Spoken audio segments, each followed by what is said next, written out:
അസ്സലാമു അലൈക്കും വറഹ്മത്തുള്ളാഹി. ഇതാണ് മക്കളെ ഫുൽക്ക്. ഫുൽക്ക് എന്താണ്? ഫുൽക്ക്. ഷിപ്പ് കപ്പൽ. ഷിപ്പിനെന്താണ് അറബിയിൽ പറയാ? ഫുൽക്ക്. ഫുൽക്ക്. ദറകുൻ. ദറകുൻ. ളഹിക. ളഹിക. അറാകുൻ. അറാകുൻ. അബൂക്കി. അബൂക്കി. കസ്ബുൻ. ഹകകുൻ.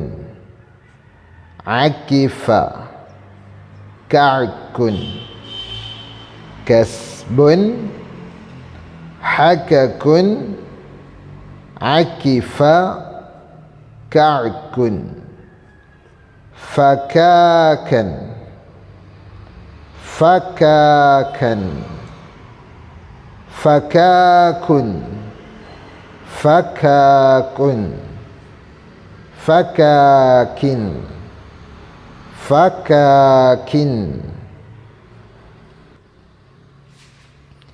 കാഫ്. അക്ഷരത്തിൻ്റെ പേര് കാഫ്. എങ്ങനെ എഴുതുക എന്ന് കണ്ടോ? മുകളിലൊരു ഡോട്ട് ഇട്ടില്ലേ, അവിടുന്ന് താഴേക്ക്, അത് കഴിഞ്ഞിട്ട് അതിൻ്റെ മുകളിൽ നമ്മൾ നേരത്തെ പഠിച്ച കാഫിൻ്റെ ചെറിയൊരു ഭാഗം. Okay, calf. കണ്ടില്ലേ? ഇനി ഒന്ന് വായിച്ചു നോക്കാം. കുത്തിബ. കുത്തിബ. ശഖറ. ശഖറ. ഇഫ്കുൻ. ഇഫ്കുൻ. കാതിബുൻ. കാതിബുൻ. ബുഖൂറുൻ. ബുഖൂറുൻ. ശിറാകുൻ. ശിറാകുൻ.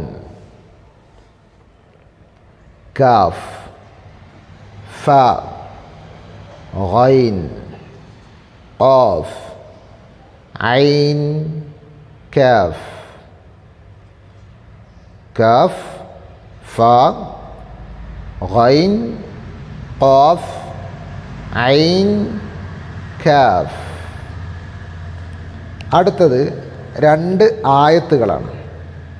ഈ 2 ആയത്തുകളിൽ കാഫ് റൗണ്ട് ചെയ്യണം. ഏത് കാഫ്? ലാസ്റ്റിൽ വരുന്ന കാഫ് ഉണ്ടോ അത്. 3 കാഫ് നമ്മൾ പഠിച്ചു അല്ലേ? അതിൽ ഈ കാഫ് അത് അവസാനം കാഫ് വരുമ്പോൾ മാത്രമേ എഴുതുള്ളൂ, ഇങ്ങനെ കേട്ടോ. മറ്റേത് 2 എവിടെ എഴുതാം. ലാസ്റ്റിലല്ലാത്ത ഫസ്റ്റും സെക്കൻഡും തേർഡും ഒക്കെ എഴുതാം. ലാസ്റ്റിൽ വരുമ്പോൾ ഇങ്ങനെയുള്ള കാഫാണ് എഴുതുക. ഓക്കെ. വറഫഅനാ ലക ദിക്റക മാ ശാഅ റക്കബക അല്ലദീ ഖലഖക ഫസവ്വാക الذي خلقك فسواك فعدلك. ഇനി ഖുർആനിലെ 4 വേർഡുകൾ. ഇഫ്കുൻ. അൽഹക. അഖ്റജക. തബിഅക. ഇത് വായിച്ച് പഠിക്കാം കേട്ടോ. ഇൻഷാ അല്ലാഹ്. അസ്സലാമു അലൈക്കും വറഹ്മത്തുള്ളാഹി വബറകാതുഹു.